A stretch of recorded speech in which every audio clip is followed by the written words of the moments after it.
Alors bonjour tout le monde, c'est Darkhamed, j'espère que vous allez bien. On se retrouve pour un nouveau tutoriel aujourd'hui. Comment créer un background comme celui-ci. Ça c'est le Speed Art 5 que je viens de faire pour Willow. Alors nous allons refaire ce background ensemble aujourd'hui. Alors voilà. Premièrement c'est sur Cinema 4D que ça commence. Si vous voulez exactement le même texte que moi, je vous ai mis un lien dans la description. C'est une Lightroom comme ceci. Parce qu'il faut utiliser la texture chromée. Elle est là. Alors voilà. On crée un texte, mot graphe, mot texte. Là, vous écrivez votre texte. Moi, c'est Darkhamed, comme d'habitude. La profondeur, je mets 100, mais c'est vous de choisir. Aussi, la police, je mets optique. C'est aussi à vous de choisir. Pour que mon texte soit plus beau, moi, vu qu'il est assez long, je mets 750. Sinon, ça peut être 1000, ça peut être 500 s'il est vraiment long. Alors voilà. Vous pouvez mettre des couvercles et biseaux, mais oups. Moi, pour ce background-là, je vous le conseille pas. Alors, en tout cas, c'est à votre choix. Alors ensuite, on prend la texture chromée, on la glisse sur le texte. Alors ça vous fait un beau petit texte chromé, comme ceci. Ensuite, on se place devant, à peu près comme ça. On fait le rendu.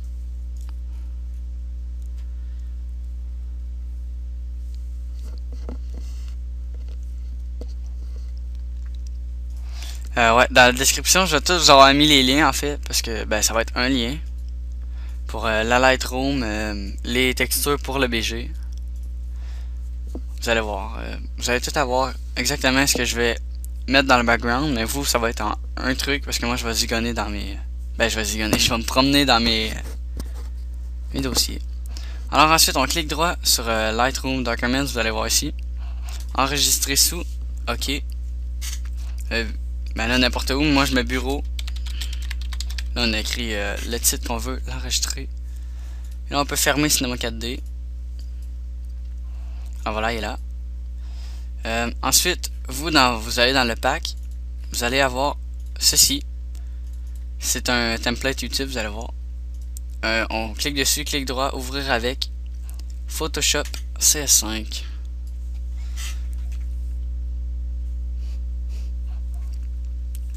Alors voilà, ça vous fait un beau petit arrière-plan. On double-clique, pas où le texte à côté. On fait OK. Ça vient de pixeliser le calque en quelque sorte. Alors ensuite, vous prenez votre texte que vous avez téléchargé il y a 2 secondes. On clique droit, rotation entière, on rapetisse. Hop là. Faut pas le faire tourner, sinon il sera pas égal. Entière, on rapetisse. On rapetisse un petit peu la grandeur. Et là, on le met pas exactement dessus la ligne, mais assez près. Si vous voulez vous faire des lignes pour que ça soit plus beau, les côtés ici avec des genres de chiffres, on clique sur lui de gauche et on déplace, ça fait... Oups. Ça fait une genre de ligne, mais là je l'ai mal placé. Fait que là, si vous la placez mal comme moi, on clique en haut sur l'outil déplacement. On va se placer où la ligne. Alors là, vous voyez genre un petit truc qui apparaît. Vous cliquez et vous pouvez déplacer votre ligne. Là, vous essayez de la placer vraiment sur le bord. Mais des fois, ça arrive que ça fonctionne pas exactement. Alors là, on peut essayer de zoomer. Des fois, ça marche. Comme ceci, mettons. En tout cas. C'est pas bien grave, faut juste la mettre le plus proche possible. Alors là, vous pouvez en faire une deuxième pour mettre l'autre côté. Et en haut, en faire une en haut pour... si vous voulez vous mettre un texte en haut, comme moi, dans tous mes backgrounds que je fais, ça fait vraiment beau. Alors voilà. Là, vous avez peut-être fait 2 textes. Moi, j'en ai juste fait un. J'aurais pas à faire 2, c'est vrai, mais c'est pas grave. En tout cas, regardez, là, en fait, on duplique dupliquer le calque, ok. CTRL-T. Là, vous avez dupliqué votre calque et là, vous le modifiez. Clic droit, rotation 180 degrés. Alors là, on la place encore assez près, comme ceci. Alors ensuite, on double-clic sur le calque, mais pas dessus où ce qui est marqué calque. Parce que j'ai eu des commentaires disant que Moi, quand je clique, ça fait modifier l'écriture. On clique à côté du calque. On va dans incrustation dégradée. On clique sur la ligne de couleur. Là, on double-clique sur la petite place où c'est noir. Et on va mettre, où c'est blanc, on va mettre du noir. Alors là, ça fait un truc noir bien normal. Là, ensuite, vous allez aller dans le pack. Je vous dis, ça va être en une chose. Moi, c'est en plusieurs. Vous allez prendre le carbone. Vous glissez. Vous l'agrandissez exactement à la grandeur. Voilà. Ensuite, on est sur le carbone. On clique en haut ici sur la petite bande. Au lieu de normal, on met incrustation. Alors là, ça fait rien. Pour remédier, il faut aller sur... on double-clique encore sur le calque. On va dans incrustation en dégradé. Et on diminue l'opacité. Moi, je mets 66%. Mais c'est vraiment votre choix. Mais comme ça, vous voyez le carbone en arrière, ça fait beau. Désolé. En arrière. Ensuite, on va... oh là là, là je sais plus c'est où, désolé. Mais vous, il va être dans le même pack. Ne vous inquiétez pas. Je crois qu'il est dans lui.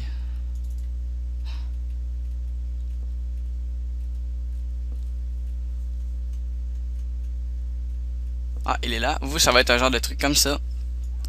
On le glisse dedans. On fait importer. Alors là, ensuite, on met clic droit. On va cliquer ici sur normal. On met superposition. Et on peut le mettre en avant de tout pour pouvoir l'effacer les côtés. On sélectionne l'outil efface. Non, faut... ouais, on peut sélectionner. On clique droit sur le calque. Pixeliser le calque. Sinon, on ne pourra pas l'effacer. Alors là, on va sur l'efface. En haut ici, vous avez un chiffre d'écrit. On clique. On met dureté 20%. Et là, la grandeur, on s'en fout. C'est juste pour que ça y aille bien pour vous. Alors là, on efface la petite boboule en arrière. Comme ça. Là, on efface un petit peu les côtés pour faire... pour pas que ça y aille en arrière. Comme ceci. Là, vous effacez un petit peu, vous voyez là. On CTRL-T pour le déplacer. Parce que le haut, il coupe d'un coup. Fait qu'on va l'arrondir un petit peu. Comme ceci. Alors voilà. Ensuite, on va le placer directement au centre de notre texte. Alors moi, c'est ici.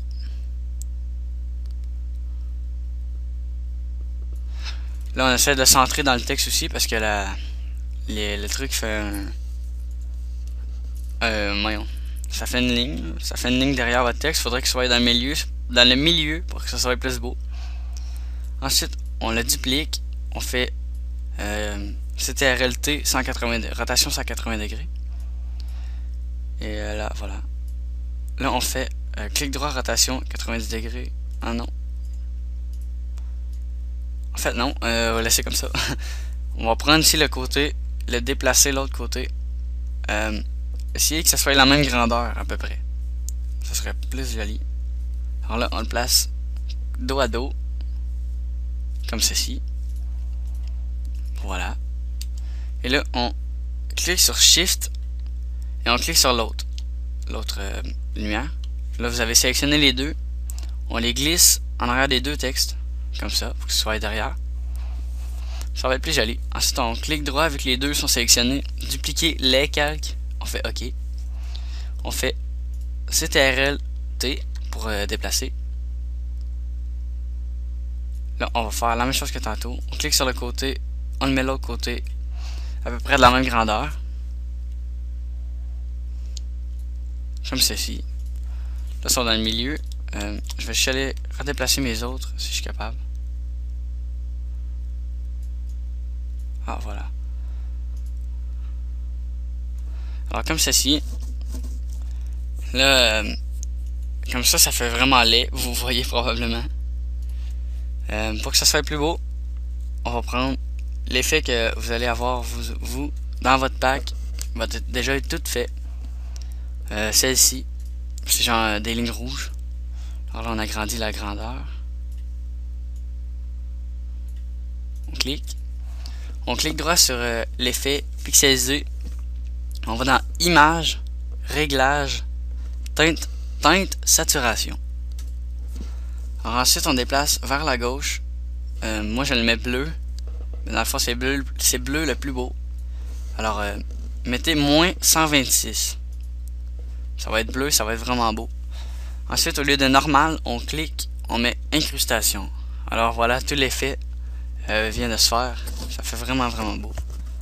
Pour ajouter un effet encore plus beau, on va aller dans votre truc d'effet. On va prendre celle-ci, Effect 3. Alors voilà, on va faire la main, importer. On va le glisser derrière. On va le pixeliser. On va, au lieu de normal, on va le mettre en superposition. Et là, CTRL-T. On le rapetisse un petit peu. Clic droit, rotation 90 degrés, horaire. Alors là, on peut le redéplacer en haut. Vous allez sur le côté et là, vous déplacez vers la gauche. Un petit peu comme ceci, exemple.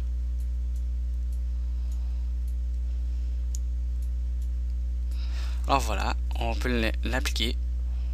Alors ensuite, on va le déplacer en dessous.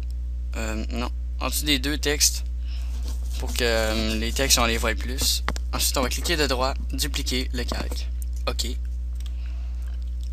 Là, 2, ça fait plus un bel effet. Fait qu'on va faire Shift. On va cliquer sur l'autre. Clic droit, dupliquer le calque. OK. CTRL-T pour déplacer. Rotation 180 degrés. Et là, vous le placez juste de l'autre côté, comme ceci.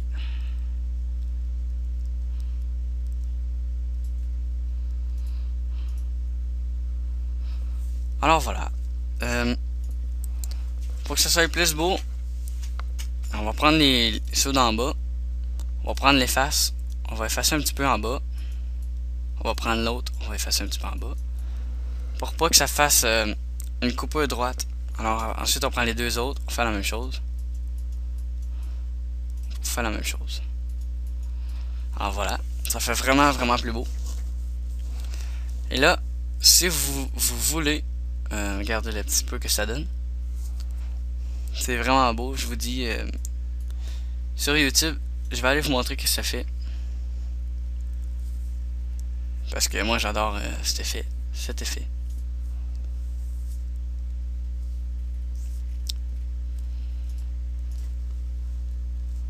Alors voilà, vous voyez le rendu un petit peu de ce que ça donne sur votre chaîne YouTube. C'est vraiment très beau. Vous allez voir. Ensuite, c'est ça. On va faire le petit texte en haut comme ceci. Qui est pas très long à faire. Mais vos lignes ici vont vous avoir vraiment servi. Sinon, c'est impossible à faire quasiment. Il faut tout le temps aller sur la chaîne YouTube. Alors, on clique sur le premier en haut. On clique sur T pour texte. On clique une seule fois. Là, vous allez dans A, sur le côté. Alors là, moi, je mets Cambria. Pour que ce soit un texte qu'on le voit vraiment bien en blanc. Là, la grandeur T, moi, je vais regarder après. Parce que regardez, ça fait un tout petit texte. Ou un grand, ça dépend de votre grandeur. Là, je vais le placer. À peu près dans le milieu, là. Faut que vous jugez avec votre œil.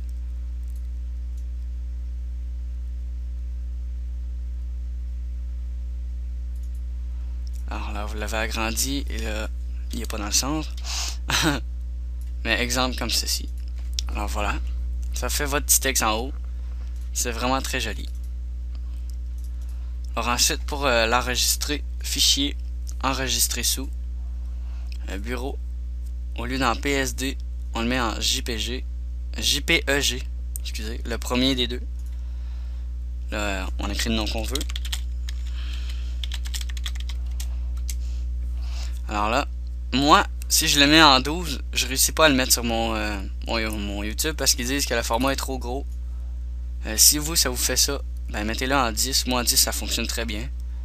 Ça prend 472.6 K. Ok, c'est ça, c'est le format de YouTube. Alors moi je mets 10, ça rend très bien. Alors voilà. j'espère que vous avez apprécié ce tutoriel pour créer un magnifique background. Désolé, j'ai de la misère un petit peu aujourd'hui. Comme celui-ci. Alors, c'est très très joli. Moi, je vous le conseille vraiment. Aussi, si vous voulez un autre tutoriel pour un background que vous aimez vraiment beaucoup, comme celui que j'ai en ce moment, c'est ça que je voulais dire. Regardez, celui-ci. Si je fais un tutoriel comme celle-là, le temps du tutoriel va être augmenté de à peu près 30 minutes. C'est vraiment très très long à faire. Ce background-là m'a pris 3h20 environ en tout là, avec les textes, les tuyaux qui rentrent et tout. Alors, en tout cas, si vous en voulez un, l'écrire dans les commentaires, je vais quand même vous faire ce tutoriel. Alors, merci tout le monde. S'il vous plaît, abonnez-vous, un j'aime et un favori si la vidéo vous a plu. Alors, merci tout le monde, à la prochaine.